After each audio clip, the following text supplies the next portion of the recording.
NCERT की एक पुस्तक जो कक्षा 6 में लगती है, पृथ्वी हमारा आवास को कवर करने की कोशिश करी है। और पृथ्वी हमारा आवास से लगभग हमने क्या है, सारे के सारे वो जो लिए हैं वो एमसीक्यू प्रश्न है। पृथ्वी हमारा आवास से सारे के सारे जो एमसीक्यू आधारित प्रश्न हैं। तो इस पुस्तक को हमने क्या है 2 भागों में डिवाइड किया है। आज के सेशन में लगभग हम आधी बुक कवर करेंगे और आधी अगले में। तो हम सबसे पहले देखते हैं प्रश्न नंबर 1, पृथ्वी हमारा आवास है। पुस्तक ये क्या कह रही है और इसमें लगभग क्या एनसीईआरटी का सार दिया हुआ है। तो इसी आधार पर हमने ये सेशन लेने की कोशिश की है। तो आइए देखते हैं पृथ्वी हमारा आवास की ये पहली क्लास।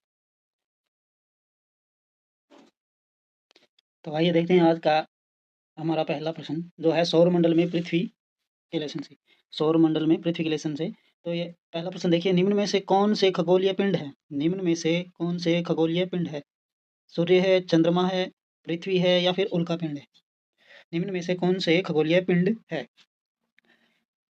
तो प्रश्न में क्या सूर्य है वो भी क्या एक खगोलीय पिंड है, चंद्रमा भी खगोलीय पिंड है, पृथ्वी भी खगोलीय पिंड है और उल्का पिंड है वो भी क्या है, खगोलीय पिंड है। तो ये सारे के सारे क्या है, खगोलीय पिंड है।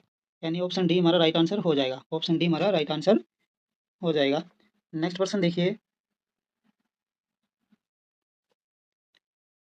अगला प्रश्न देखिए, किन खगोलीय पिंडों को तारा कहते हैं? किन खगोलीय पिंडों को तारा कहते हैं? जो आकार में बड़े हो या फिर जिनके पास अपनी उष्मा तथा प्रकाश हो, जिनके पास अपनी उष्मा तथा प्रकाश नहीं होता हो, जो अपने अक्ष पर घूमते हुए दूसरे पिंडों की परिक्रमा करते हो। तो तारों के पास क्या होता है, अपना प्रकाश भी होता है और अपनी ऊष्मा भी होती है। यानी ऑप्शन बी हमारा राइट आंसर हो जाएगा। जिनके पास अपनी ऊष्मा और प्रकाश होता है वो क्या कहलाते हैं? तारे कहलाते हैं। ऑप्शन बी हमारा राइट आंसर हो जाएगा। नेक्स्ट प्रश्न देखिए,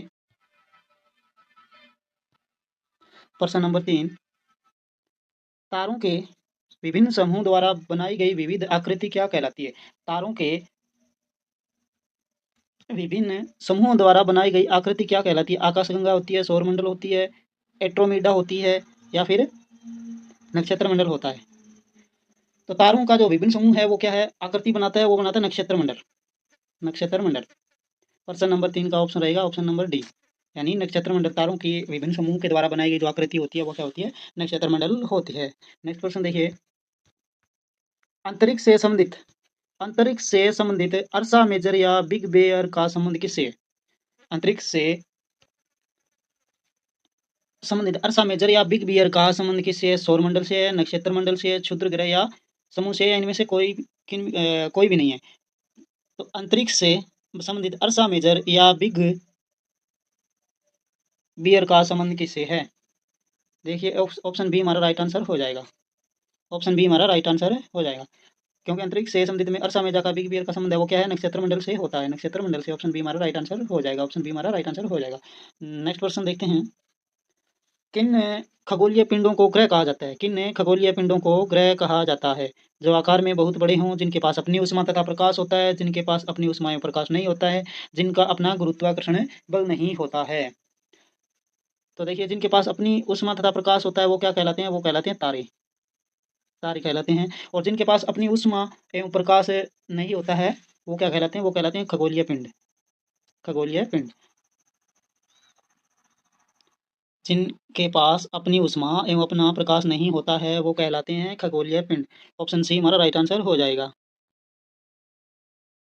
अगला प्रश्न देखिए, प्रश्न नंबर 6, निम्नलिखित कथनों पर विचार कीजिए। कथन नंबर 1 देखिए, पृथ्वी एक ग्रह है तथा यह अपना संपूर्ण प्रकाश एवं उष्मा सूर्य से प्राप्त करती है। अगला देखिए, पृथ्वी सूर्य से दूरी के हिसाब से चौथा ग्रह है तथा आकार में तीसरा बड़ा ग्रह है। पृथ्वी एक ग्रह है तथा यह अपना संपूर्ण प्रकाश एवं उष्मा सूर्य से प्राप्त करती है। भाई ये बात सही है। पृथ्वी क्या है, एक ग्रह भी है और अपना संपूर्ण प्रकाश एवं उष्मा क्या है, सूर्य से प्राप्त करती है। पृथ्वी सूर्य से दूरी के हिसाब से चौथा ग्रह है तथा आकार में तीसरा बड़ा ग्रह है। ऑप्शन देखिए, उपरोक्त कथनों में से कौन सा कथन सत्य है? केवल एक, केवल दो, या फिर सी देखिए एक या दोनों। तो दोनों तो है ही नहीं, और न एक तो और न ये, इनमें से एक पक्का है। इस तरह से दो ऑप्शन हमारे कट गए। प्रश्न नंबर एक, ऑप्शन नंबर 1 देखिए, पृथ्वी एक ग्रह है तथा यह अपना संपूर्ण उष्मा तथा प्रकाश क्या है, सूर्य से प्राप्त करती है। यानी केवल एक, केवल एक। ये क्या है, स्टिक बैठ रहा है, मतलब ऑप्शन नंबर हमारा क्या है, ए सही है। ऑप्शन हमारा ए सही है। अगला प्रश्न देखिए, सूर्य से बढ़ती दूरी के आधार पर ग्रहों का सही क्रम चुनिए। सूर्य से बढ़ती दूरी के आधार पर ग्रहों का सही क्रम चुनिए। यानी सूर्य से बढ़ती दूरी के आधार पर क्या है, हमें चुनना है ग्रह एक। तो सूर्य से बढ़ती दूरी के आधार पर ग्रहों का ऑप्शन के हिसाब देखिए, बुध है, मंगल, शुक्र, पृथ्वी। ऑप्शन बी देखिए, शुक्र, मंगल, पृथ्वी, बुध। ऑप्शन सी देखिए, बुध, शुक्र, मंगल, पृथ्वी। ऑप्शन डी देखिए, बुध, शुक्र, पृथ्वी और मंगल। तो सूर्य से बढ़ती दूरी के आधार पर इन ग्रहों के समूह में से कौन सा सही है। यानी पहले बुध, शुक्र, पृथ्वी और फिर मंगल। इसका हिसाब ये होगा, बुध, शुक्र, पृथ्वी, मंगल। तो बुध, शुक्र, पृथ्वी, मंगल क्या है, ऑप्शन ए में भी नहीं है। बुध, शुक्र, पृथ्वी, मंगल ऑप्शन बी में भी नहीं है। बुध, शुक्र, पृथ्वी, मंगल के ऑप्शन सी में भी नहीं है। ऑप्शन डी देखिए, बुध, शुक्र, पृथ्वी, मंगल। यानी ऑप्शन डी बिल्कुल राइट आंसर है हमारा। ऑप्शन डी राइट आंसर हो जाएगा। ऑप्शन डी हमारा राइट आंसर हो जाएगा। प्रश्न एक बार फिर से देखते हैं, सूर्य से बढ़ती दूरी के आधार पर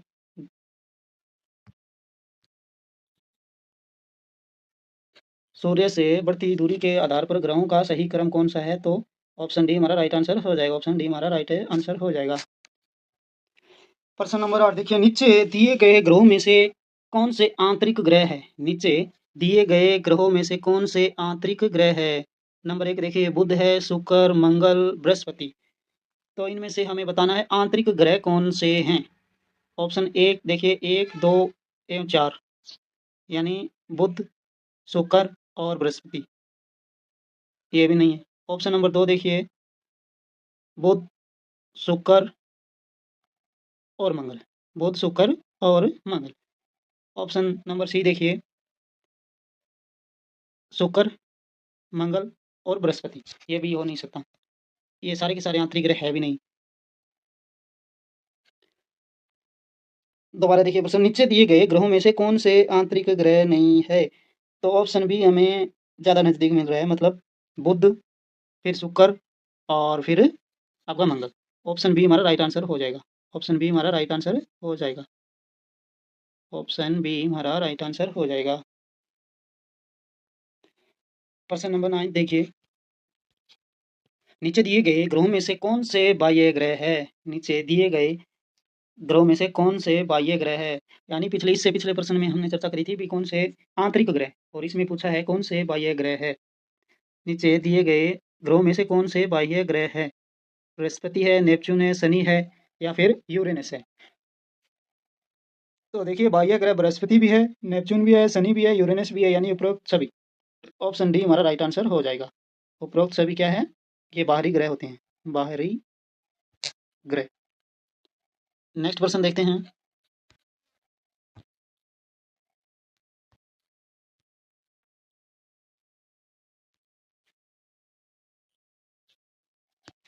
नीचे दिए गए कथन एवं कारणों पर विचार कीजिए। नीचे दिए गए कथन एवं कारणों पर विचार कीजिए। कथन क्या कह रहा है, बुध का शुक्र सूर्य के चारों ओर परिक्रमण काल सौरमंडल के सभी ग्रहों में सबसे कम है। कारण देखिए, बुध सूर्य के सबसे नजदीक ग्रह है। ऑप्शन देखिए, ऑप्शन ए क्या कह रहा है, कथन और कारण सही है तथा कारण कथन की सही व्याख्या करता है। ऑप्शन बी देखिए, कथन और कारण सही है तथा कारण कथन की सही व्याख्या नहीं करता है। कथन सही है तथा कारण गलत है, ये भी नहीं है। कथन गलत है तथा कारण सही है।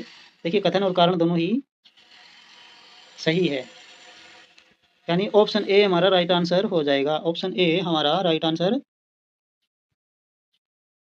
रहेगा, क्योंकि कथन और कारण सही है तथा कारण कथन की सही व्याख्या करता है। सौरमंडल में किन दो ग्रहों के बीच क्षुद्र पट्टी मिलती है। सौरमंडल में किन दो ग्रहों के बीच क्षुद्र पट्टी मिलती है, बुध और शुक्र। सौरमंडल में किन दो ग्रहों के बीच में क्षुद्र पट्टी मिलती है। बुध और शुक्र है, शुक्र और पृथ्वी है, पृथ्वी और मंगल है, और मंगल और बृहस्पति है। तो सौरमंडल में जिन दो ग्रहों के बीच क्षुद्र पट्टी मिलती है वो है मंगल और बृहस्पति। मंगल और बृहस्पति। ऑप्शन डी हमारा राइट आंसर हो जाएगा। ऑप्शन डी हमारा राइट आंसर हो जाएगा। ऑप्शन डी हमारा राइट आंसर हो जाएगा। हमारा प्रश्न नंबर 12 देखिए, हमारे सौरमंडल में सूर्य से सबसे दूर ग्रह कौन सा है। हमारे सौरमंडल से में सूर्य से सबसे दूर ग्रह कौन सा है। हमारे सौर मंडल में सूर्य से सबसे दूर ग्रह कौन सा है? दूर ग्रह कौन सा है? यूरेनस है, नेपच्यून है, शनि है, बृहस्पति है। तो सूर्य से सबसे दूर ग्रह है वो कौन सा है? नेपच्यून है। देखते ही पता चल रहा है सबसे दूर है वो क्या है? नेपच्यून है। ऑप्शन बी हमारा राइट आंसर हो जाएगा। प्रश्न नंबर 13 देखिए, तो क्या है? सौर मंडल में पृथ्वी, यानी कक्षा 6 एनसीईआरटी में पृथ्वी हमारा आवास से का पहला ही लेसन है, उसके एमसीक्यू प्रश्नों पर हम चर्चा कर रहे हैं। तो इसका 13वां नंबर प्रश्न देखिए, नीचे दिए गए कथन एवं कारणों पर विचार कीजिए। कथन क्या कह रहा है? पृथ्वी के आकार को भू आब भी कहते हैं। पृथ्वी के आकार को भू आब भी कहते हैं। ठीक बात। कारण देखिए, पृथ्वी ध्रुवों के पास थोड़ी चपटी है। पृथ्वी ध्रुवों के पास थोड़ी चपटी है। तो देखिए, कथन भी सही है और कारण भी सही है, क्योंकि पृथ्वी के आकार को भूभाग कहा जाता है। और कारण क्या है? पृथ्वी ध्रुवों के पास थोड़ी चपटी भी है। अब हम इसका ऑप्शन देखते हैं। देखिए ऑप्शन ए, देखिए कथन सही है एवं कारण भी सही है तथा कारण कथन की व्याख्या कर रहा है।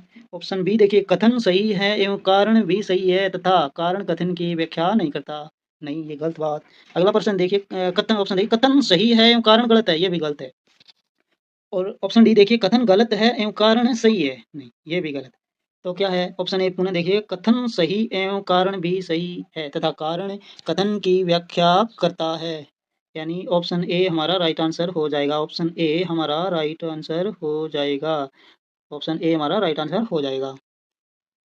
नेक्स्ट प्रश्न देखिए, नीचे दिए गए कथनों में से कौन सा कथन सत्य है? नीचे दिए गए कथनों में से कौन सा कथन सत्य है? नीचे दिए गए कथनों में से कौन सा कथन सत्य है? कथन नंबर 1 देखिए, अंतरिक्ष से देखने पर पृथ्वी हरे रंग की दिखाई देती है। अच्छा। 2 नंबर देखिए, पृथ्वी का हरा रंग हमें यहाँ वनों के कारण दिखाई देता है। देखिए, पहले देखते ही पता चला कि अंतरिक्ष से देखने पर पृथ्वी हरे रंग की दिखाई देती है। अंतरिक्ष से देखने पर पृथ्वी हरे रंग की दिखाई देती है। नंबर 2 देखिए, पृथ्वी का हरा रंग हमें यहाँ के वनों के कारण दिखाई देता है। तो ऐसा नहीं है। देखिए, अंतरिक्ष से देखने पर पृथ्वी नीले रंग की दिखाई देती है। नीले रंग की दिखाई देती है, ना कि हरे रंग की, क्योंकि पृथ्वी की दो तिहाई सतह पानी से ढकी हुई है, इसलिए उसको क्या है? नीला ग्रह कहते हैं। नीला ग्रह कहते हैं। यानी ऑप्शन यानी कथन क्या है? दोनों दोनों के दोनों गलत है। कथन क्या है? दोनों के दोनों गलत है। तो हमारा ऑप्शन नंबर डी देखिए सीधा ही, न तो एक और न ही दो। ऑप्शन नंबर 4 हमारा सही हो जाएगा। ऑप्शन नंबर 4 हमारा सही हो जाएगा। Option number D. चलिए अगला प्रश्न देखते हैं, सौर मंडल का निर्माण किससे मिलकर होता है? सौर मंडल का निर्माण किससे मिलकर होता है? सौर मंडल का निर्माण किससे मिलकर होता है? ऑप्शन देखिए, ग्रह है, उपग्रह है, सूर्य है, उल्का पिंड है। ग्रह, उपग्रह, सूर्य, उल्का पिंड है। सौर मंडल का निर्माण किससे मिलकर होता है? ग्रह, उपग्रह, सूर्य, उल्का पिंड। देखिए, सूर्य, 8 ग्रह, उपग्रह तथा कुछ अलग खगोलीय पिंड, अलग है क्या है? खगोलीय पिंड, जैसे क्षुद्र ग्रह, उल्का पिंड मिलकर सौर मंडल का निर्माण करते हैं। सौर मंडल का निर्माण करते हैं, उसे हम सौर परिवार का नाम देते हैं, जिसका मुख्य क्या है? सूर्य होता है। तो प्रश्न में ये पूछा गया है, भाई सौर मंडल का निर्माण किससे मिलकर होता है? तो क्या सौर मंडल में ग्रह भी होते हैं, उपग्रह भी होता है, सूर्य भी और उल्का पिंड भी, यानी उपरोक्त सभी। ऑप्शन डी हमारा राइट आंसर हो जाएगा। नेक्स्ट प्रश्न देखिए, नीचे दिए गए कथनों में से कौन सा कथन सत्य है? नीचे दिए गए कथनों में से कौन सा कथन सत्य है? कथन नंबर 1 देखिए, सूर्य का खिंचाव बल सौर मंडल को बांधे रखता है। सूर्य का खिंचाव बल सौर मंडल को बांधे रखता है। कथन नंबर 2 देखिए, सूर्य सौर मंडल के लिए प्रकाश एवं ऊष्मा का एकमात्र स्रोत है। तो देखिए, ऑप्शन नंबर ए देखिए केवल एक, बी देखिए केवल दो, सी देखिए एक और दो दोनों, डी देखिए एक, न तो एक है और न ही दो है, तो ये तो हो ही नहीं सकता। और सूर्य का खिंचाव बल सौरमंडल को बांधे रखता है, ये एक भी नहीं हो सकता। सूर्य सौरमंडल के लिए प्रकाश एवं ऊष्मा का एकमात्र स्रोत है, ये भी नहीं है, क्योंकि सूर्य का खिंचाव बल भी सौरमंडल को बांधे रखता है। यानी ऑप्शन सी हमारा राइट आंसर हो जाएगा। ऑप्शन सी हमारा राइट आंसर हो जाएगा। सूर्य का खिंचाव बल सौरमंडल को बांधे रखता है। सूर्य सौरमंडल के लिए प्रकाश एवं ऊष्मा का एकमात्र स्रोत भी है। ये क्या है, दोनों ही सही है। देखिए थोड़ा सा और जानने की कोशिश करते हैं इसे। सूर्य क्या है, सौरमंडल के केंद्र में है। सूर्य क्या है, सौरमंडल के केंद्र में है। यह बहुत बड़ा और अत्यधिक गर्म गैसों का बना होता है। गर्म गैसों का बना होता है। गर्म गैसों का बना होता है। इसका खिंचाव बल सौरमंडल को क्या है, बांधता है। सौरमंडल को बांधता है। सूर्य क्या है, सौरमंडल के प्रकाश एवं ऊष्मा का एकमात्र स्रोत है, क्योंकि ऊष्मा का तो कोई दूसरा ग्रह नहीं है। सूर्य के अत्यधिक तेज ऊष्मा को आप महसूस नहीं करते, क्योंकि यह पृथ्वी के सबसे नजदीक तारा होने के बावजूद हमसे लगभग क्या है, 15 करोड़ किलोमीटर, 15 करोड़ किलोमीटर दूर है। 15 करोड़ किलोमीटर दूर है। तथा सूर्य के प्रकाश को पृथ्वी पर पहुंचने में लगभग क्या है, 8 मिनट का समय लगता है। 8 मिनट का समय लगता है। चलिए नेक्स्ट क्वेश्चन देखते हैं। सौरमंडल के ग्रह जो सूर्य का चक्कर लगाते हैं तथा उनके रास्ते किस आकार में फैले हैं। प्रश्न देखिए, सौरमंडल के ग्रह जो सूर्य का चक्कर लगाते हैं उनके रास्ते किस आकार में फैले हैं। सौरमंडल के ग्रह जो सूर्य का चक्कर लगाते हैं उनके रास्ते किस आकार में फैले हैं। वृत्ताकार में है, दीर्घ वृत्ताकार में है, लघु वृत्ताकार में है, या फिर निश्चित नहीं है। देखिए सौरमंडल के सभी 8 ग्रह, 8 ग्रह निश्चित पथ पर सूर्य का चक्कर लगाते हैं। ये रास्ते ऑप्शन में देखिए, एक ऑप्शन नंबर बी देखिए, दीर्घ वृत्ताकार। ये रास्ते क्या है, दीर्घ वृत्ताकार में फैले हैं, जिनको क्या है, कक्षा कहा जाता है। कक्षा कहा जाता है। यानी ऑप्शन बी हमारा राइट आंसर हो जाएगा। ऑप्शन बी हमारा राइट आंसर हो जाएगा। प्रश्न नंबर नेक्स्ट देखिए, किस ग्रह की आकृति एवं आकार लगभग पृथ्वी के ही समान है। किस ग्रह की आकृति और आकार लगभग क्या है, पृथ्वी के समान है। ऑप्शन देखिए, बुध है, शुक्र है, मंगल है, शनि है। किस ग्रह की आकृति एवं आकार लगभग पृथ्वी के समान है, तो वह ग्रह होगा हमारा बुध, शुक्र होगा, सॉरी शुक्र, बुध नहीं है, शुक्र। ऑप्शन बी हमारा राइट आंसर हो जाएगा, क्योंकि पृथ्वी के समान ही क्या है, इसकी आकृति और आकार। ऑप्शन बी हमारा राइट आंसर हो जाएगा। एक बात और है, शुक्र को पृथ्वी का जुड़वां ग्रह भी कहते हैं। जुड़वां ग्रह कहते हैं। अगला प्रश्न देखिए, पृथ्वी के निकटतम ग्रह कौन सा है। पृथ्वी के निकटतम ग्रह कौन सा है। बुध है, शुक्र है, मंगल है, चंद्रमा है। तो पृथ्वी के निकटतम ग्रह है वो कौन सा है, शुक्र। शुक्र जो क्या है, पृथ्वी का जुड़वां ग्रह है, आकार में भी लगभग समान है। अगला प्रश्न देखिए, हमारे सौरमंडल का सबसे छोटा एवं सबसे बड़ा एवं सबसे छोटा ग्रह। प्रश्न देखिए, हमारे सौरमंडल का सबसे बड़ा एवं सबसे छोटा ग्रह कौन सा है।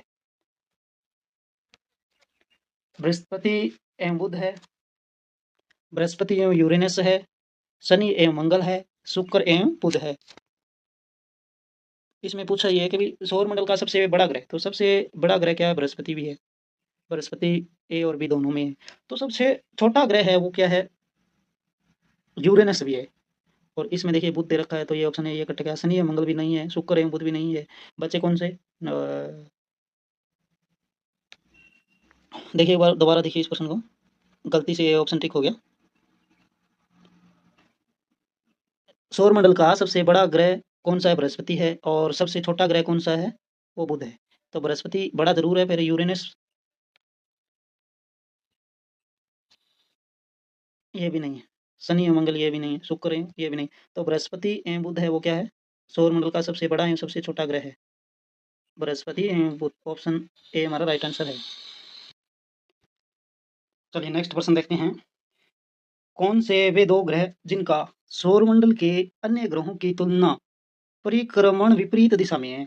कौन से वे दो ग्रह जिनका सौरमंडल के अन्य ग्रहों की तुलना में परिक्रमण विपरीत दिशा में है, मतलब दूसरे ग्रहों से उल्टा है। ऑप्शन ए देखिए, बुध और शुक्र है, शुक्र और शनि है, शुक्र और यूरेनस है, जिसको अरुण भी कहते हैं, बृहस्पति और यूरेनस भी है। तो ऐसे दो ग्रह है जिनका परिक्रमण क्या है, उल्टा है, वो है शुक्र और यूरेनस। ऑप्शन के हिसाब से शुक्र और यूरेनस। ऑप्शन सी हमारा राइट आंसर हो जाएगा। थोड़ा सा देख लेते हैं। शुक्र और यूरेनस की परिक्रमण की दिशा क्या है, दूसरे ग्रहों से विपरीत है।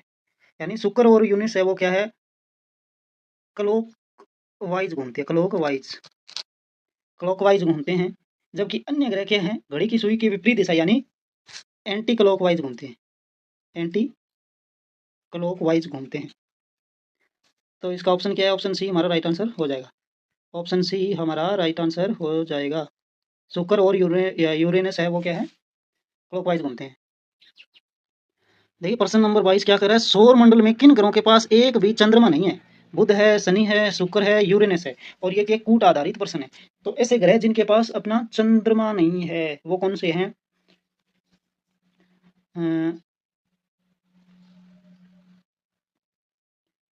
एक और दो का मतलब यहाँ बुध और शनि से है, ये भी नहीं है। और ऑप्शन बी देखिए दो और तीन मतलब शनि और शुक्र, ये भी नहीं है। ऑप्शन तीन सी देखिए तीन और चार मतलब शुक्र और यूरेनस, ये भी नहीं है। और ऑप्शन डी देखिए एक और तीन। तो हमारे सौरमंडल में बुध और शुक्र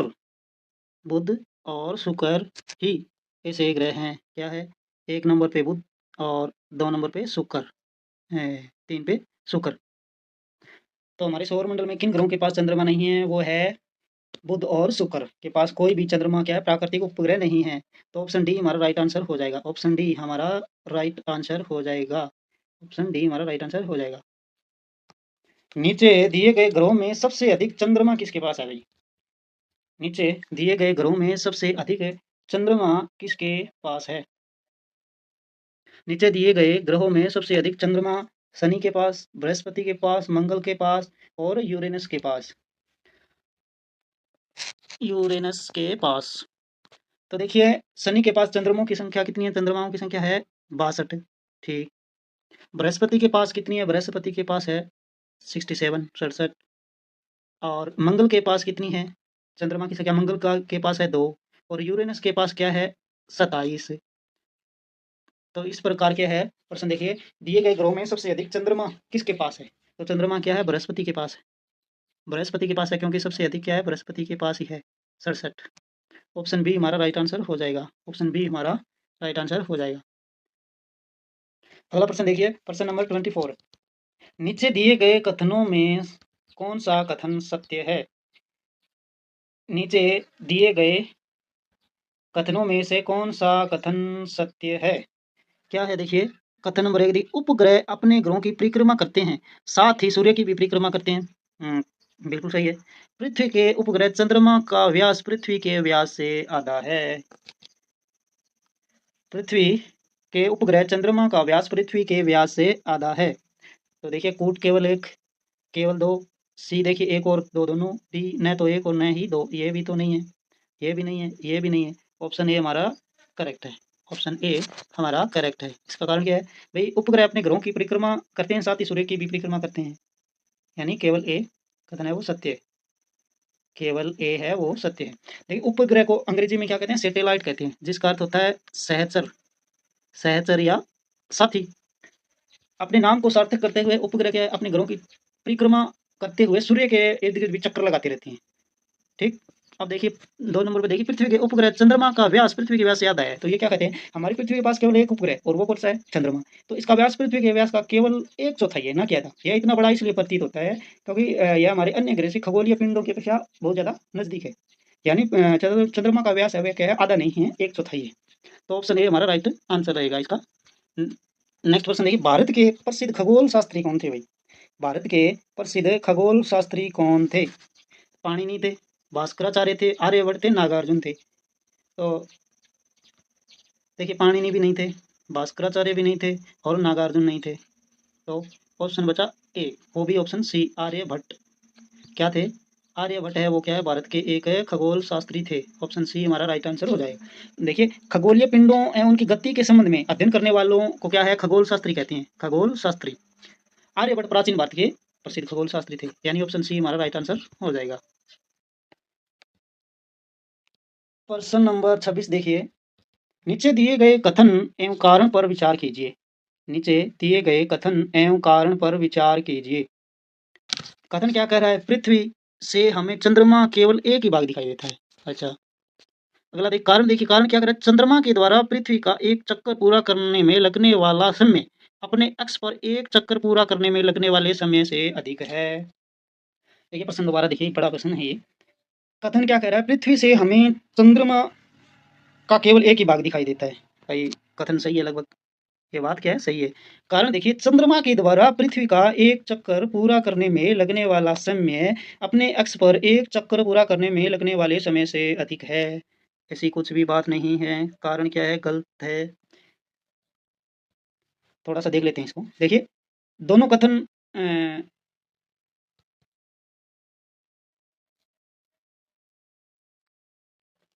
देखिए प्रश्न नंबर 26, कथन पृथ्वी से हमें चंद्रमा का केवल एक ही भाग दिखाई देता है, सही है। चंद्रमा के द्वारा पृथ्वी का एक चक्कर पूरा करने में लगने वाला समय अपने अक्ष पर एक चक्कर पूरा करने में लगने वाले समय से अधिक है। इसके हिसाब से ऑप्शन सी हमारा राइट आंसर होता है। ऑप्शन सी क्या है, हमारा राइट आंसर होता है।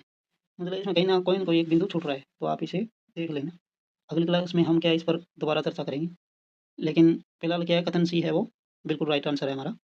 नेक्स्ट प्रश्न नंबर 27, और ये क्या है, सौर मंडल में पृथ्वी, मतलब पृथ्वी हमारा आवास, एनसीईआरटी कक्षा 6 की जो पुस्तक है पृथ्वी हमारा आवास का पहला ही चैप्टर, पहली ही यूनिट है सौर मंडल में पृथ्वी, उसका अंतिम प्रश्न। प्रश्न क्या कर रहा है, नीचे दिए गए कथनों पर विचार कीजिए। कथन नंबर 1, सूर्य के चारों ओर चक्कर लगाने वाले पत्थरों के छोटे छोटे टुकड़ों को उल्का पिंड कहते हैं, ठीक। खुले आकाश, 2 नंबर देखिए, खुले आकाश में फैली एक छोर से दूसरे छोर तक चौड़ी सफेद पट्टी जो कि लाखों तारों का समूह है, इसे आकाश गंगा कहते हैं, ठीक।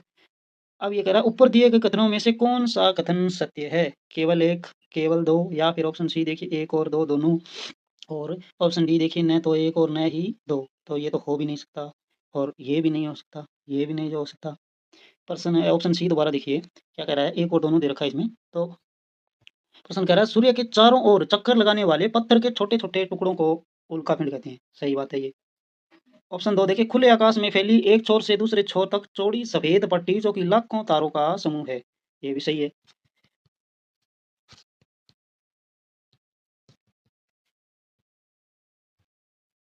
तो बचा हमारे पास ऑप्शन सी, एक और दो दोनों सही है, यानी ऑप्शन सी, ऑप्शन सी हमारा राइट आंसर हो जाएगा इसका। ऑप्शन सी हमारा राइट आंसर हो जाएगा। तो दोस्तों ये थे कक्षा 6 की एनसीईआरटी की पुस्तक, जो नई पुस्तक है पृथ्वी हमारा आवास की पहली यूनिट से लिए गए एमसीक्यू प्रश्न, जो प्रश्न थे पहले चैप्टर सौर मंडल में पृथ्वी से। लगभग इसमें जितने प्रश्न बन रहे थे उसको हमने कवर करने की कोशिश करी है। और अगले सेशन में हम इसी पुस्तक यानी पृथ्वी हमारा आवास एनसीईआरटी कक्षा 6 की यूनिट नंबर 2 यानी ग्लोब अक्षांश एवं देशांतर, और यूनिट नंबर 3 पृथ्वी की गतियाँ, ये क्या है, दोनों यूनिट देखने की कोशिश करेंगे। नमस्कार दोस्तों, पृथ्वी हमारा आवास एनसीईआरटी कक्षा 6 की जो पुस्तक है नई, उस पुस्तक में से हमने एनसीईआरटी आधारित एमसीक्यू क्वेश्चन पृथ्वी एवं हमारा आवास से एक पहले सेशन में सौर मंडल में पृथ्वी पर, इसमें लगभग 27-28 क्वेश्चन बने थे, वो कवर कर लिए हैं। तो आज की हमारी यूनिट है वो रही ग्लोब अक्षांश एवं देशांतर। तो चलिए हम पहले प्रश्न से शुरू करते हैं। प्रश्न रहेगा पृथ्वी हमारा आवास, कक्षा है 6 और 2 नंबर यूनिट, 2 नंबर यूनिट। प्रश्न नंबर 1 देखिए, विषुवत वृत्त के संदर्भ में नीचे दिए गए कथनों पर विचार कीजिए। विषुवत वृत्त के संदर्भ में नीचे दिए गए कथनों पर विचार कीजिए। कथन देखिए, कथन एक है, विषुवत वृत्त 0 डिग्री अक्षांश को प्रदर्शित करता है। क्या है, विषुवत वृत्त 0 डिग्री अक्षांश को प्रदर्शित करता है। कथन 2 देखिए, विषुवत वृत्त का प्रत्येक बिंदु दोनों ध्रुवों से समान दूरी पर होता है। कथन 3 देखिए, विषुवत वृत्त से उत्तर या दक्षिण की कोणीय दूरी की माप को देशांतर कहते हैं। उपरोक्त में से कौन से कथन सत्य है। ऑप्शन ए देखिए 1 और 2, बी देखिए 1 और 3, और ऑप्शन सी देखिए 2 और 3, और डी है वो उपरोक्त सभी। तो देखिए उपरोक्त सभी तो हो ही नहीं सकता, 2 और 3 भी नहीं है, और 1 और 3 भी नहीं है। ऑप्शन बचा अपने पास एक, उसको दोबारा देखते हैं थोड़ा सा। विषुवत वृत्त के संदर्भ में नीचे दिए कथनों पर विचार कीजिए। क्या है, कहते हैं विषुवत वृत्त 0 डिग्री अक्षांश को प्रदर्शित करता है, ठीक। विषुवत वृत्त को प्रत्येक बिंदु दोनों ध्रुवों से समान दूरी पर होता है, ठीक। और 3 नंबर तो ये वैसे ही कट गया, ऑप्शन अपने पास बचे 2। देखिए पृथ्वी क्या है, गोल है। धरती की आकृति क्या है, गोल है, इसलिए कोई किनारा नहीं है। अच्छा, माना ज़रूर जाता है, विधोत चपटी है, इसलिए कोई किनारा नहीं है। इसका ये किनारा है, इसका ये है, इसका ये। तो पृथ्वी क्या है, गोल है, इसलिए कोई किनारा नहीं है जहाँ से कोई दूरी नहीं नापी जा सकती। किंतु फिर भी पृथ्वी पर 2 बिंदु है, उत्तरी और ध्रुव। क्या है? 2 बिंदु है। पृथ्वी पर 2 बिंदु हैं। जो बिंदु क्या है, उत्तरी ध्रुव और दक्षिणी ध्रुव निश्चित है और इसलिए इन्हें आधारभूत संदर्भ बिंदु भी कहते हैं। उत्तरी और दक्षिणी ध्रुव निश्चित है। तो प्रश्न देखिए हमारा रहेगा 1 और 2 सही है। Option number A. Option number A हमारा बिल्कुल राइट है। ऑप्शन नंबर ए यानी 1 और 2। 1 और 2 क्या है? विषुवत वृत्त 0 डिग्री अक्षांश को प्रदर्शित करता है, ठीक बात। विषुवत वृत्त का प्रत्येक बिंदु दोनों ध्रुवों पर भी समान है, ठीक बात। यानी ऑप्शन ए हमारा राइट आंसर। प्रश्न नंबर 2 देखिए, किन बिंदुओं को आधारभूत संदर्भ बिंदु कहते हैं? देखिए इस प्रश्न की चर्चा हम 1 नंबर प्रश्न पर कर चुके हैं। किस बिंदु को आधारभूत कहते हैं? तो क्या है, उत्तरी एवं दक्षिणी ध्रुव दोनों ही है। उत्तरी एवं दक्षिणी ध्रुव, ऑप्शन सी हमारा राइट आंसर हो जाएगा, क्योंकि 1 नंबर प्रश्न पर इस पर चर्चा हो चुकी है। नेक्स्ट प्रश्न नंबर 3 देखिए, नीचे दी गई युग्मों से कौन सा सही सुमेलित नहीं है? देखिए कर्क रेखा एवं मकर रेखा के बीच का क्षेत्र क्या है? उष्णकटिबंध है। अच्छा, 2 नंबर देखिए, कर्क रेखा एवं उत्तर ध्रुव वृत्त के बीच का क्षेत्र शीत कटिबंध है। अच्छा, अगला देखिए, दक्षिणी ध्रुव वृत्त एवं दक्षिणी ध्रुव के बीच का क्षेत्र शीतोष्ण है, यानी तीनों कथन अलग अलग है। एक बार दोबारा देखते हैं इनको। कर्क रेखा एवं मकर रेखा के बीच का क्षेत्र है वो क्या है? उष्णकटिबंध है, ठीक। और कर्क रेखा और वो उत्तर वृत्त के बीच का क्षेत्र है वो क्या है? शीत कटिबंध है, ठीक है। और ऑप्शन 3 कथन है वो देखिए, दक्षिणी ध्रुव वृत्त एवं दक्षिणी ध्रुव के बीच का क्षेत्र क्या है? शीतोष्ण कटिबंध है। तो इनमें से हमें पूछा है सुमेलित कौन सा नहीं है? 1 और 2, 2 और 3, 1 और 3 या फिर उपरोक्त सभी। तो उपरोक्त सभी तो हो भी नहीं सकता, वो सम्मिलित नहीं है पूछा है। 1 और 3 कैसे होंगे? वो भी नहीं है। और कर्क रेखा 1 और 2, 1 और 2 ये भी नहीं है। ऑप्शन बचा अपने पास 2 और 3। 2 और 3 क्या कहते हैं? शीत कटिबंध, ठीक है। कर्क रेखाएं उत्तर ध्रुव के बीच का वृत्त क्या है? शीत कटिबंध, ठीक है। दक्षिण ध्रुव वृत्त में दक्षिणी ध्रुव के बीच का क्षेत्र शीतोष्ण है, यानी 2 और 3। 2 और 3 क्या है? सुमेलित नहीं है। 2 और 3 क्या है? सुमेलित नहीं है। ऑप्शन बी हमारा राइट आंसर हो जाएगा। प्रश्न नंबर 5 देखिए, उत्तरी ध्रुव से दक्षिणी ध्रुवों को जोड़ने वाली संदर्भ रेखा को क्या कहते हैं? हाँ देखिए, उत्तरी ध्रुव से दक्षिणी ध्रुव को जोड़ने वाली उत्तरी ध्रुव से दक्षिणी ध्रुव को जोड़ने वाली संदर्भ रेखा को क्या कहते हैं? विषुवत वृत्त, विषुवत वृत्त, देशांतरीय या मोटर रेखाएं, अक्षांश रेखाएं या फिर उत्तरी ध्रुव वृत्त आर्कटिक। उत्तरी ध्रुव से दक्षिणी ध्रुव को जोड़ने वाली संदर्भ रेखा को क्या कहते हैं? इसमें कई ऑप्शन हमारा देखिए, या मोटर रेखाएं होती है, या मोटर रेखाएं। ऑप्शन बी हमारा राइट आंसर हो जाएगा।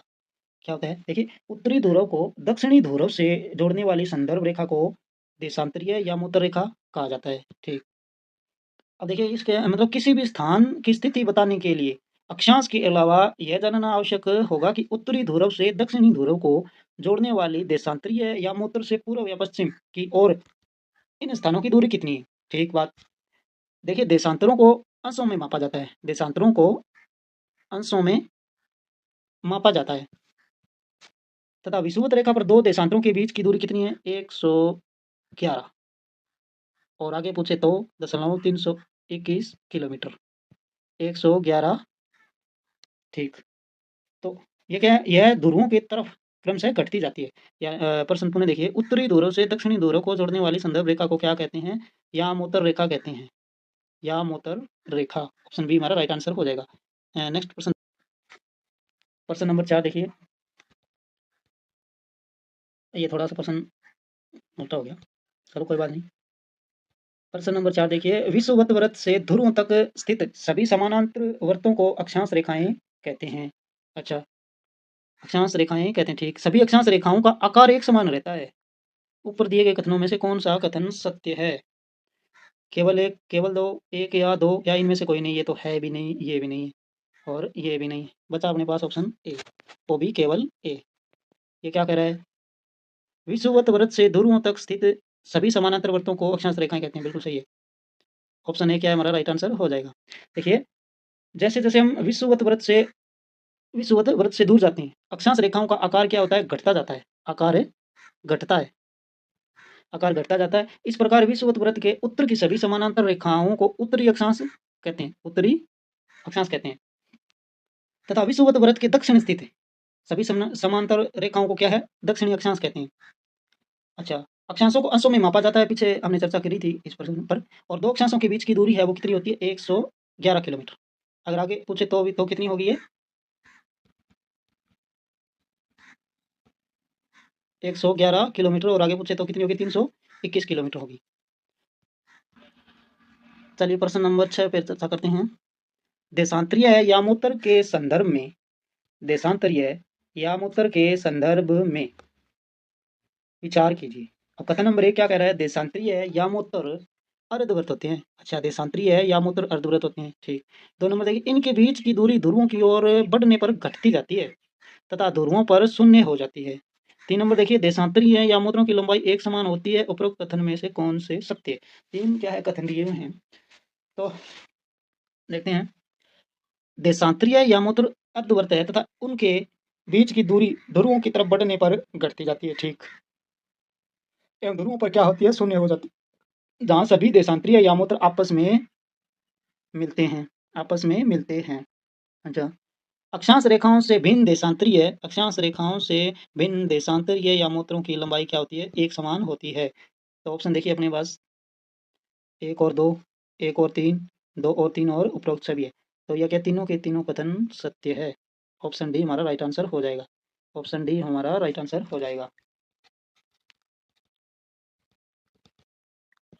देखिए प्रश्न नंबर 7, और ये क्या है? यूनिट नंबर 2 है, ग्लोब अक्षांश एवं देशांतर, जिस पर हम चर्चा कर रहे हैं। किस स्थान का मानक समय स्टैंडर्ड टाइम निर्धारित करने का आधार है? अक्षांश रेखा, प्रमुख यामोत्तर रेखा, अंतर्राष्ट्रीय तिथि रेखा या फिर विषुवत रेखा।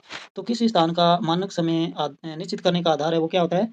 प्रमुख यामोत्तर रेखा होता है। प्रमुख यामोत्तर रेखा होता है। ऑप्शन बी हमारा राइट आंसर हो जाएगा। नेक्स्ट प्रश्न देखिए, नीचे दिए गए कथनों में से कौन सा कथन सत्य है? कथन नंबर 1 देखिए, प्रमुख यामोत्तर तथा 180 डिग्री यामोत्तर मिलकर पृथ्वी को समान भागों पूर्वी गोलार्ध एवं पश्चिमी गोलार्ध में बांटती है। ठीक।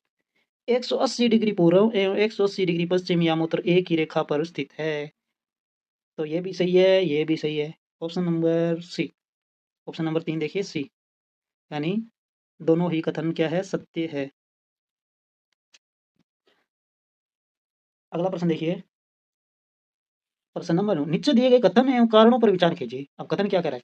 ग्रीनविच से पूर्व के स्थानों का समय ग्रीनविच समय से आगे होता है। ठीक। तथा पश्चिम के स्थानों का समय पीछे होता है। अब कारण देखिए, पृथ्वी अपनी काल्पनिक अक्ष पर पूर्व से पश्चिम की ओर घूमती है। देखिए, पृथ्वी क्या है? अपने काल्पनिक अक्ष पश्चिम से पूर्व की ओर चक्कर लगाती है। पश्चिम से पूर्व की ओर, यहाँ क्या लिखा है? पूर्व से पश्चिम लिखा है, तो ये कारण गलत हो गया। ठीक। पृथ्वी क्या है? अपनी काल्पनिक अक्ष पश्चिम पश्चिम से पूर्व की ओर चक्कर लगाती है। अतः वे स्थान जो ग्रीनविच के पूर्व में है उनका समय क्या है? ग्रीनविच से आगे रहता है। ठीक। जो पश्चिम है उनका समय पीछे होगा। तो ऐसा क्या है? कथन कौन सा है अपना? कथन तो ये बिल्कुल सही है। और कारण क्या है? पूर्व से पश्चिम। ये थोड़ा सा यहाँ मतलब पूछने वाले ने गड़बड़ कर रखी है। अगर यहाँ से पश्चिम से पूर्व होता तो कारण भी सही होता। ऑप्शन सी देखते हैं। कथन तो बिल्कुल सही है और कारण गलत है, जिस पर हमने चर्चा की। यानी ऑप्शन सी हमारा राइट आंसर रहेगा। देखिए प्रश्न, पृथ्वी को अपने एक्स में 1 डिग्री घूमने में कितना समय लगता है भाई? पृथ्वी को अपने एक्स में, ये बहुत साधारण प्रश्न है आज का। तो एक्स में घूमने में क्या 4 मिनट का समय लगता है। 4 मिनट का समय लगता है। ऑप्शन ए हमारा राइट आंसर हो जाएगा। प्रश्न नंबर, पहला प्रश्न देखिए, भारत के किस यामोत्तर देशांतर रेखा को भारत का स्थानीय समय माना गया है? स्थानीय समय माना गया है तो वो क्या है? 82 डिग्री 30 मिनट पूर्व, जो इलाहाबाद नैनी के पास से होकर के गुजरती है। ऑप्शन ए हमारा राइट आंसर रहेगा। अगला प्रश्न देखिए, भारत के मानक समय ग्रीनविच के मानक समय में कितना अंतर है भाई? ऑप्शन ए देखिए, 5 घंटा 30 मिनट है। अगला देखिए 5 घंटा 30 मिनट पीछे है, और 6 घंटा 30 मिनट पीछे है, और 4 घंटा 30 मिनट पीछे है। भारत के मानक समय एवं ग्रीनविच के मानक समय में कितना अंतर है? यानी ये है 5.5 घंटे का। ऑप्शन ए हमारा राइट आंसर हो जाएगा। ऑप्शन ए हमारा राइट आंसर हो जाएगा।